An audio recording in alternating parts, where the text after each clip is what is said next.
Bonjour à tous, j'espère que vous allez bien et que vous passez un bon week-end. Alors ce dimanche, on va répondre ensemble à une question. Le train est-il déjà parti pour 2020? Est-ce que c'est déjà trop tard pour acheter le Bitcoin? Est-ce que le Bitcoin est beaucoup trop cher? Est-ce qu'il faut attendre un fameux Bitcoin à 5000 $, 3000 $, 2000 $?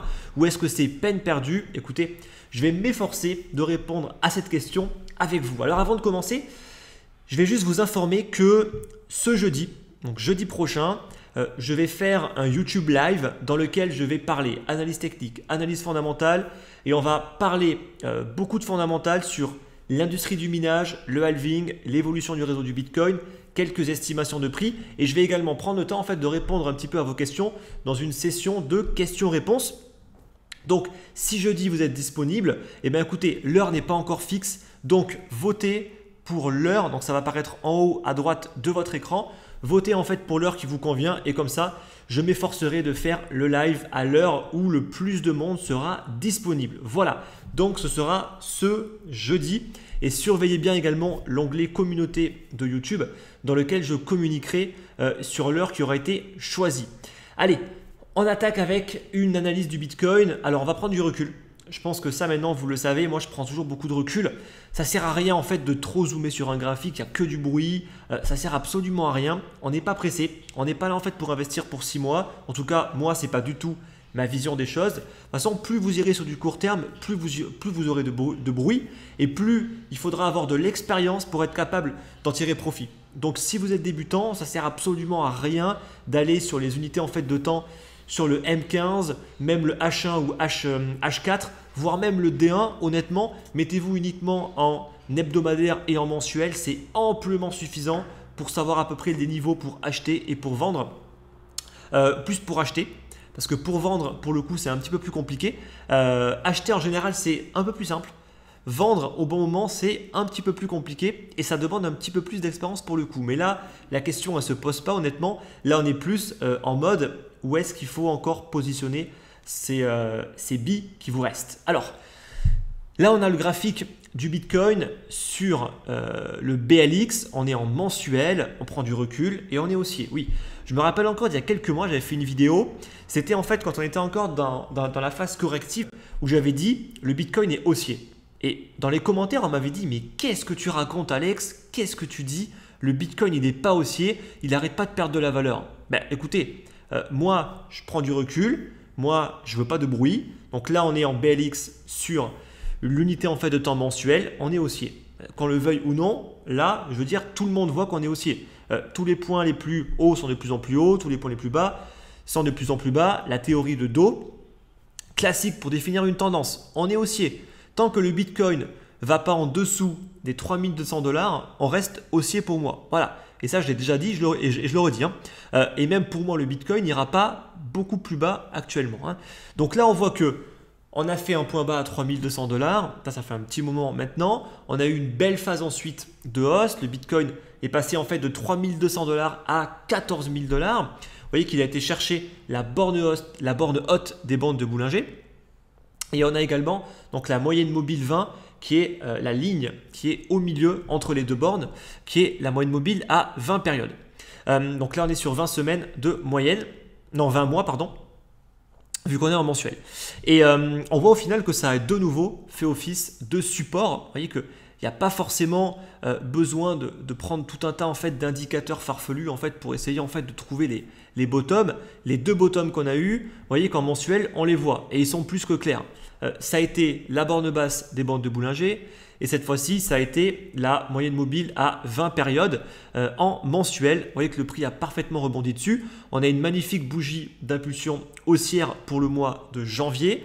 Donc pour l'instant, là, quand je tourne la vidéo, on est le 30 janvier. La bougie n'a pas encore clôturé, elle va clôturer demain soir. Donc si le prix ne baisse pas trop, on devrait avoir une magnifique bougie d'impulsion haussière qui nous donnerait un nouveau top départ parce que là on aurait un nouveau point bas qui serait confirmé et donc le prix du Bitcoin pourrait à mon avis sans souci aller rechercher le haut au moins des bandes de Bollinger qui sont approximativement aux alentours des 14 000 $. Voilà, ça c'est le scénario un petit peu haussier. Bien évidemment que la bougie n'est pas encore clôturée, on pourrait encore avoir une petite baisse et c'est pas parce qu'on a une bougie qui est comme ça que le mois prochain on aura tout de suite une énorme explosion. Non, il peut toujours y avoir des retracements, etc. Il ne faut pas oublier en fait que le marché, il fait du yo-yo. Hein, et plus vous serez connecté, plus vous regarderez les graphes et plus vous verrez le prix du Bitcoin osciller. Et donc forcément, plus c'est compliqué pour vous de supporter cette volatilité. Donc sinon, vous faites au final, comme je le préconise, si on fait du long terme, on se met en mensuel, on ne se prend pas la tête et on regarde mois après mois les différentes bougies. Ce n'est pas forcément la stratégie en fait la plus optimale pour acheter tout en bas du marché, mais en l'occurrence, vous ferez très très peu d'erreurs. Et ce qui compte, c'est pas juste acheter tout en bas du marché. Ça, il y a peu de personnes qui y arrivent. Il faut de l'expérience, il faut savoir gérer ses risques. On va dire que c'est l'être humain. L'être humain de base veut toujours être le meilleur, veut toujours acheter le moins cher possible et revendre le plus haut possible. Bon, je vous le dis, vous n'y arriverez pas. Voilà, au moins c'est simple. Personne ne peut acheter tout en bas du marché et personne ne peut revendre tout en haut du marché. Ou alors c'est que de la chance, d'accord? Si on a une stratégie et qu'on gère bien ses risques, personne ne va poser 100% de son capital sur 3 200 $ pour revendre ensuite sur le prochain point le plus haut. On ne sait pas combien est-ce qu'il sera, mais imaginons qu'il est à 50 000 $. Personne ne va revendre tout son capital pile à 50 000 $ sur le plus haut. Voilà.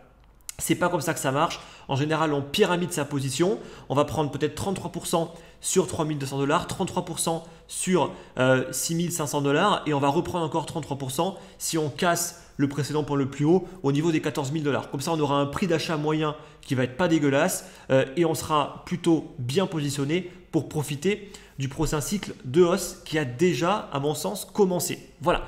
Et pour moi, le train a quitté la gare depuis les 3 200 $, mais est-ce qu'un train va tout de suite d'une gare à la destination finale? Pas toujours.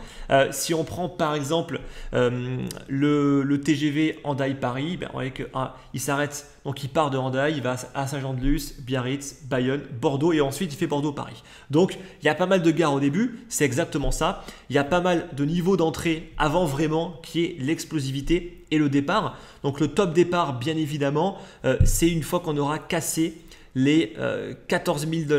Là, c'est vraiment, à mon sens, le top départ. Mais ça ne veut pas dire qu'il ne faut pas se positionner en amont. Bien évidemment, moi, je pense qu'il faut se positionner un petit peu avant. Peut-être pas avec 100% du capital, mais au moins avec déjà une bonne partie de son capital.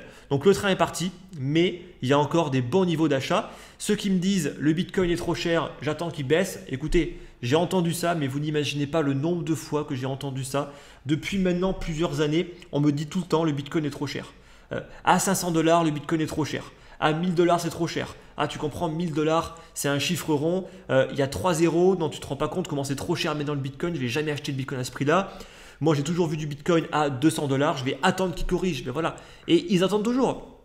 Ces personnes-là, ils attendent toujours en fait d'avoir du Bitcoin à 200 $. Et c'est pareil quand le Bitcoin était à 1000 $, 2000 $, et quand le Bitcoin a même dépassé les 5000 $, je me rappelle encore, tout le monde était là à dire « Waouh, le Bitcoin est beaucoup trop cher, je vais attendre qu'il corrige. » Voilà, le Bitcoin est monté à 20 000, il est à peine redescendu en dessous des 5000 $ pour ensuite remonter. Donc, j'ai beaucoup de doutes sur le fait que ces personnes-là aient acheté du Bitcoin en dessous des 5000 $. Hein. Donc, faut arrêter en fait avec c'est trop cher. Non, c'est pas trop cher. C'est trop cher quand on est en fait sur un point le plus haut. Sur 20 000 $, c'était beaucoup trop cher. Sur 14 000 $, effectivement, c'était trop cher. Là, sur les niveaux actuels, je suis désolé, mais c'est pas trop cher. Certes, il y a mieux. Oui, le Bitcoin peut encore un petit peu corriger. Il n'ira pas forcément chercher vraiment bas. Il ira peut-être corriger dans les 7 000, 8 000 $. Honnêtement, je ne pense pas qu'il ira beaucoup plus bas. En tout cas, pas dans un scénario qui est haussier. Bien évidemment, je n'ai pas la science infuse. J'ai toujours au final un risque d'avoir tort. C'est le principe du trading.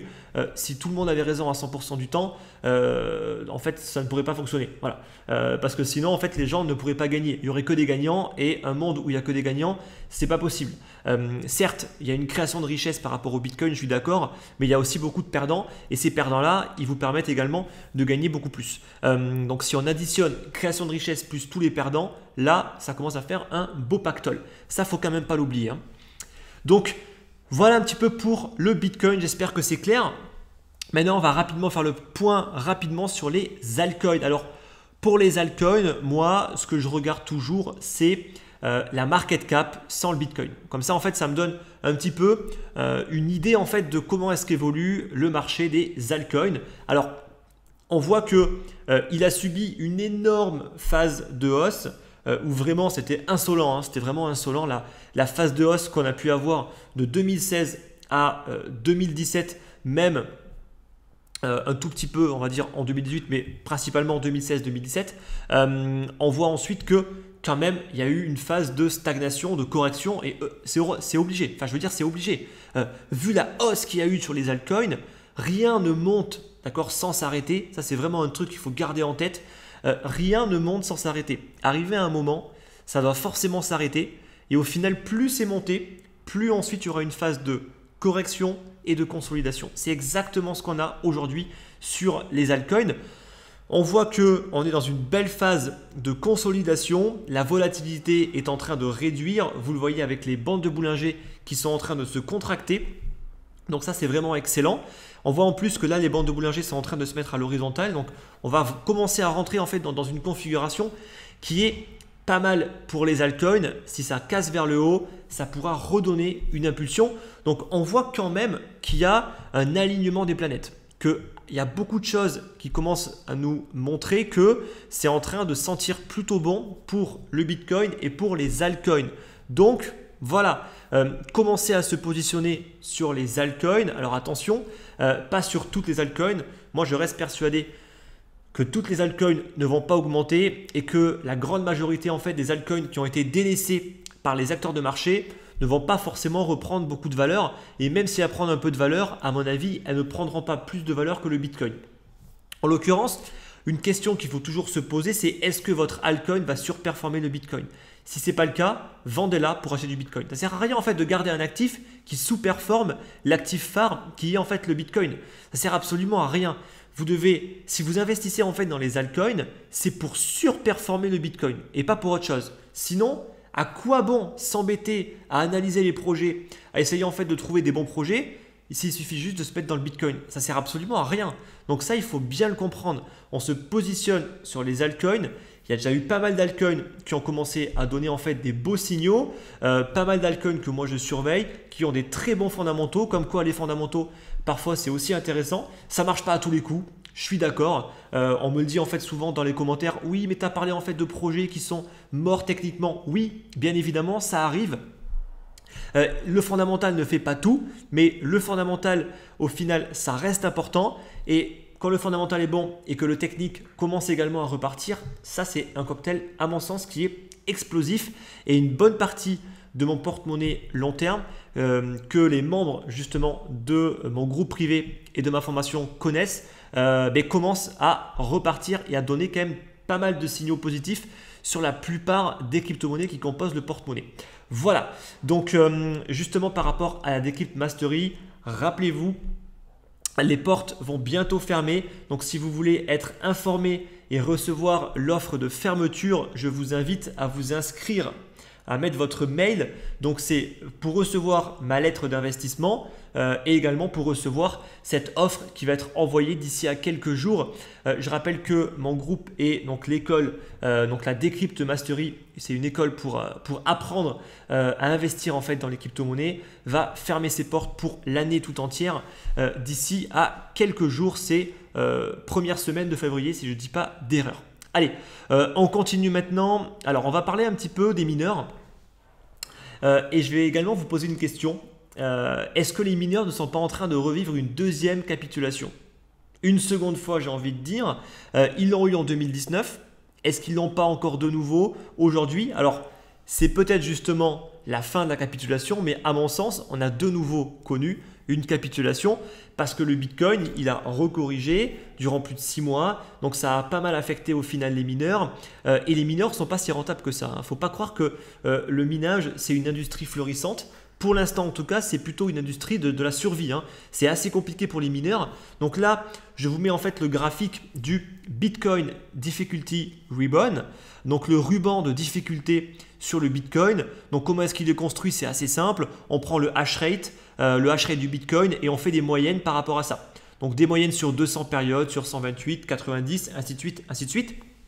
Et en fait, ça nous permet en fait tout simplement de voir si la moyenne long terme du hash rate, elle est bien plus basse que toutes les autres ou pas. Et si ce n'est pas le cas, ça veut dire qu'il y a une baisse du hash rate.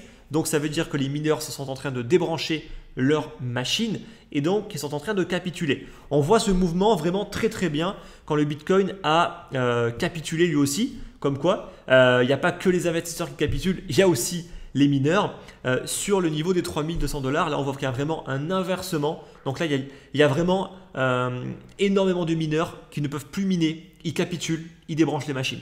Et là, on voit vraiment l'inversement au niveau justement des moyennes. Pour ensuite, on voit que tout repart à peu près correctement. Et on voit que quand même, quand le Bitcoin a été cherché les 6700 $, eh bien on voit que de nouveau, on a été dans une phase où les mineurs étaient, à mon avis, à la limite de la rentabilité. Pour certains, à mon avis, ils n'étaient pas rentables. Et de nouveau, on a eu encore une petite phase de capitulation. Donc une double phase de capitulation. Je rappelle que c'est excellent la capitulation. Pourquoi? Parce qu'en fait, ça permet de réduire la pression vendeuse. Il faut comprendre qu'il y a une création de Bitcoin qui est assez importante. On est sur un petit peu moins de 2000 bitcoins qui sont créés par jour à l'heure actuelle. Je rappelle que c'est 12,5 bitcoins chaque 10 minutes. Donc, bien évidemment que les mineurs vendent une partie de ces bitcoins pour couvrir leurs coûts opérationnels. Mais quand les mineurs capitulent et qu'il reste que les plus forts, eh bien les plus forts ne vendent plus parce que tout simplement, ils savent que la pression vendeuse va baisser une fois que les petits mineurs auront capitulé et auront tout vendu. Donc, ils ne vont pas vendre. Ils vont attendre justement que la pression vendeuse diminue. Comme ça, en fait, le prix aura beaucoup plus de chances et pourra beaucoup plus réaugmenter pour que les plus gros mineurs, eux, puissent se permettre ensuite de revendre un petit peu plus tard. Voilà, c'est l'industrie du plus fort. Ça, il n'y a pas de doute par rapport à ça. Les petits se font massacrer. En mining, les petits, honnêtement, en général, ils se font détruire. Et il n'y a que les très très gros qui arrivent à survivre parce qu'ils ont suffisamment de fonds pour réinvestir en fait dans de nouvelles machines, pour avoir suffisamment de capital de côté pour couvrir plusieurs mois de minage à perte, pour continuer à miner coûte que coûte et laisser les plus faibles débrancher les machines et capituler. Également, si on regarde rapidement cette capture d'écran, on voit que donc là on a le calcul de la profitabilité en fait du minage. Donc j'ai juste paramétré sur le prix et le coût électrique de la Chine. Donc on est sur 0,05 kWh. Ça c'est le coût énergétique qu'il y a en Chine. Donc c'est quasiment un des moins chers. Et ben on voit que la profitabilité, elle n'est pas dingue, elle est vraiment pas dingue. Donc là on est sur des machines de minage spécialisées qui ont un certain coût, qui coûtent plusieurs milliers d'euros. Et on voit qu'en termes de profitabilité, c'est pas non plus la joie, quoi, hein. Même les mineurs les plus récents, comme le Bitmain Antminer, le S17+, qui date de décembre 2019, hein, il a à peine un mois, on voit que la profitabilité, elle n'est pas dingue, quoi.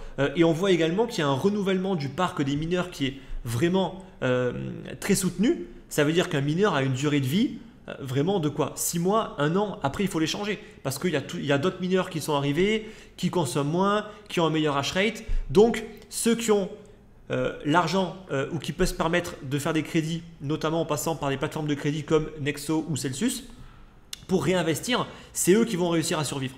Ceux qui ne réinvestissent pas, qui ont du vieux matériel, ils ne vont pas être capables. Là, vous le voyez, tous les mineurs qui sont les plus profitables, c'est que des mineurs qui datent soit de 2018, soit de 2019. Donc, il faut systématiquement renouveler son parc. Et c'est pour ça en fait que je vous dis que ce n'est pas fait pour les particuliers, c'est une industrie.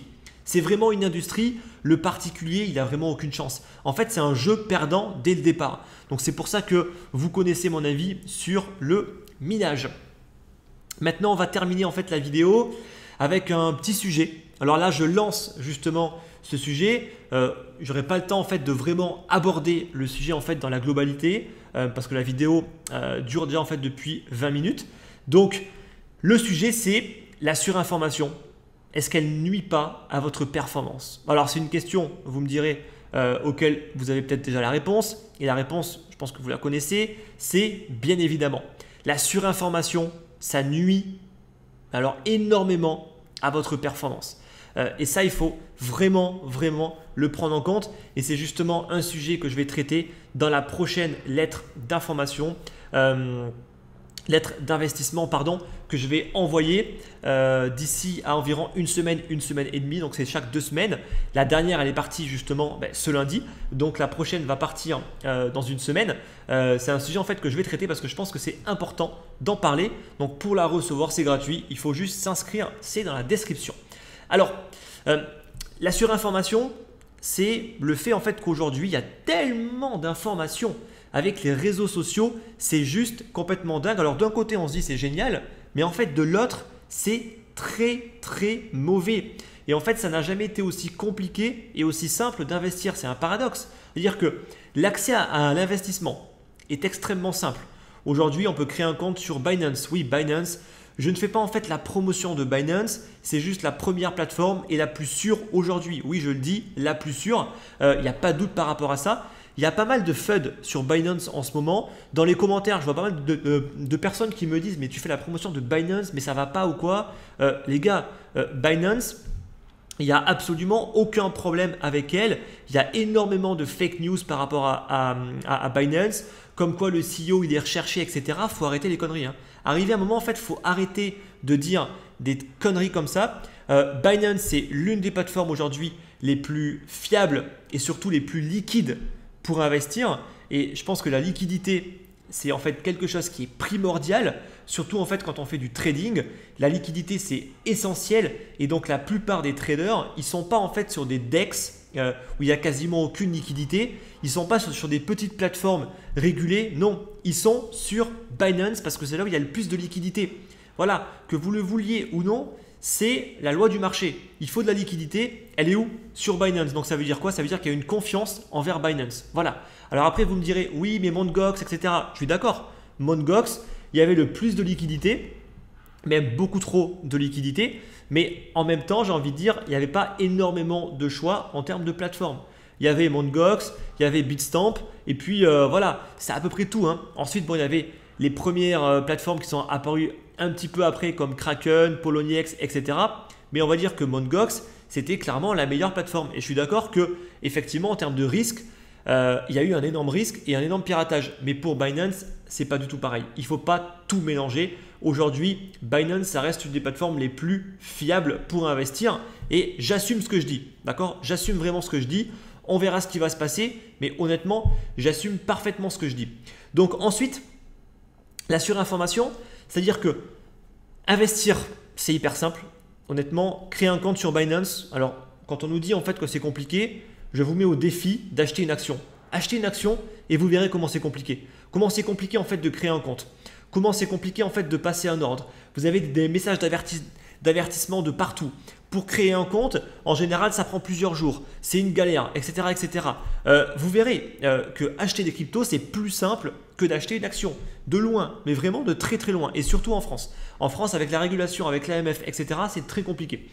Donc, très compliqué et aussi très cher. Donc, acheter des cryptos, honnêtement, c'est vraiment simple et vraiment pas cher. Sur Binance, je suis désolé, mais les frais sont extrêmement faibles. Donc ça, honnêtement, c'est aussi très intéressant. Donc, c'est très simple d'accès, mais il y a tellement d'informations que vous ne savez pas ce qu'il faut faire. Et ça, c'est le problème. Il y a tellement de bruit. Et bien moi, en fait, je vais vous le dire, c'est très simple, keep it simple. Honnêtement, plus une stratégie va être simple et mieux elle va performer. Ça peut être paradoxal, vous me direz, mais pourtant, moi, je pense que justement, plus on va chercher de la complexité, donc moins de personnes vont être capables de le faire, donc mieux ça va marcher. Oui et non. Sur le principe, dans la théorie, ouais, je suis d'accord. Si vous avez une stratégie qui est ultra complexe, que quasiment personne ne peut comprendre, oui, il y aura effectivement moins de concurrence, donc potentiellement, elle pourrait mieux performer. Oui, sauf qu'au final, vous restez humain. Vous restez humain, vous avez en fait des défauts, vous avez en fait des biais, vous n'êtes pas un surhomme, donc vous allez être touché par des biais et vous ferez des erreurs parce qu'il y aura tellement d'informations et justement, ce sera tellement complexe que vous ferez des erreurs que des personnes qui ont une stratégie simple ne feront pas. Et c'est ça en fait toute la différence. Alors oui, je suis d'accord, il y a des day traders, j'en connais, qui sont expérimentés, qui ont des dizaines d'années en fait d'expérience, qui vivent du trading des crypto-monnaies, qui font des super performances, oui. Mais ça demande de l'expérience, ça demande d'avoir une hygiène de vie, ça demande d'être extrêmement posé, de savoir correctement gérer ses émotions. En fait, ça ne va pas s'acquérir comme ça en quelques années. Ça demande vraiment énormément de temps pour bien se connaître et pour être capable de faire ça. Si vous débutez ou même si vous êtes là en fait que depuis quelques années, honnêtement, keep it simple. Plus ce sera simple, plus vous gagnerez et mieux vous aurez plus vous aurez des meilleures performances. Voilà. Et ça, c'est vraiment mon expérience maintenant qui le dit. Ça fait maintenant plus de 5 ans que j'investis dans les crypto-monnaies. Je peux vous assurer que les stratégies les plus simples, c'est celles qui marchent le mieux. Voilà. Donc ensuite, petit conseil, n'essayez pas en fait de connaître la vie de tous les youtubeurs. Alors surtout que maintenant, j'ai l'impression qu'il y a une nouvelle vague qui arrive, c'est normal, les cryptos prennent de la valeur, donc ça intéresse les gens, comme toujours. Il y a de plus en plus de nouveaux encore youtubeurs, traders qui postent sur TradingView ou alors sur Twitter, etc. Il y a une surinformation. Honnêtement, faites super gaffe parce on va dire que la plupart de toutes les informations sont des informations de piètre qualité et ce n'est pas pour être méchant envers ces personnes-là, hein. Je ne pense pas qu'ils le font de manière volontaire. Je pense qu'ils font ça en fait, voilà, ils sont bienveillants, ils veulent partager, etc. Sauf que ça reste de l'investissement et il faut faire super attention. Donc moi, je vous le dis et je vous le redis, attention aux personnes que vous écoutez. Il faut connaître la personne, il faut connaître son passé. Si c'est un trader, il faut connaître ses performances, au mieux son historique de trade, même s'il y a peu de personnes qui le partagent. Et surtout, savoir s'il y a vie du trading ou pas. Voilà. Moi, ça me paraît être un élément essentiel aujourd'hui de quand même vivre de son activité. Parce que oui, c'est une activité et c'est un métier. On ne s'improvise pas trader. C'est un métier. Voilà. Toutes les personnes aujourd'hui qui réussissent dans le trading, ils vivent du trading et très confortablement. Voilà. Donc voilà, moi je suis quasiment personne, honnêtement, sur YouTube. La seule chaîne que je regarde, c'est pas une chaîne américaine. Il y a le fameux mythe les chaînes américaines, ils sont en avance sur nous. Bullshit, c'est que du bullshit. D'accord? Les Américains, ils sont pas du tout en avance sur nous. On regarde les chaînes américaines, c'est comme chez nous, hein, il y a quasiment que des chaînes de piètre qualité qui font du FUD, qui disent des conneries. Et il y a quelques bonnes chaînes de bonne qualité. C'est pareil sur le marché francophone. Il y a quelques bonnes chaînes de très bonne qualité. Il n'y a pas des informations exclusives qui arrivent des États-Unis, hein. Ça, c'est vraiment le mythe ouais, moi, je regarde les chaînes américaines, donc forcément, ça a plus la classe, tu vois. Mais pas du tout, hein, absolument pas. Honnêtement, je peux vous assurer que les chaînes américaines, je les ai regardées. J'en ai regardé une flopée, je peux vous assurer que dans les chaînes francophones, il y a suffisamment ce qu'il faut. Il n'y a pas besoin d'aller chercher l'information ailleurs. Et également sur Twitter, etc., il y a quelques personnes qui sont intéressantes. Moi, je suis justement une personne qui a justement un fonds d'investissement qui est basé au Luxembourg. Il ne poste pas des vidéos tous les jours ou des trades tous les jours. Non, il fait du long terme parce que bien évidemment, c'est ça qui marche le mieux. Il poste de temps en temps, quelques fois par mois, des analyses qui sont très simples et qui fonctionnent extrêmement bien parce que la simplicité, c'est ce qui fonctionne le mieux. Voilà. Ça, c'est vraiment un biais psychologique, hein, de croire que la complexité, ça fonctionne toujours mieux que la simplicité. Ce n'est pas toujours le cas. Ça peut être le cas si on est très expérimenté, qu'on a une super stratégie qui fonctionne, etc. Ça peut être le cas, mais pour la plupart des gens, c'est plus la simplicité au final qui va le mieux fonctionner. Voilà. Donc j'espère que c'est clair. Il y avait encore d'autres choses que je voulais vous dire, mais là on est déjà sur quasiment 30 minutes. Donc je le garderai pour le live de ce jeudi. Donc justement, je vous invite à aller voter. Ça va apparaître en haut à droite, également dans l'onglet communauté de YouTube pour voter pour être au courant de l'heure du live. Donc moi je vous dis, écoutez, à ce jeudi. Et pour ceux qui ne pourront pas être présents, écoutez, comme toujours, on va se retrouver dimanche matin. Je vous dis bon week-end, bonne semaine, à jeudi et à dimanche prochain. Merci.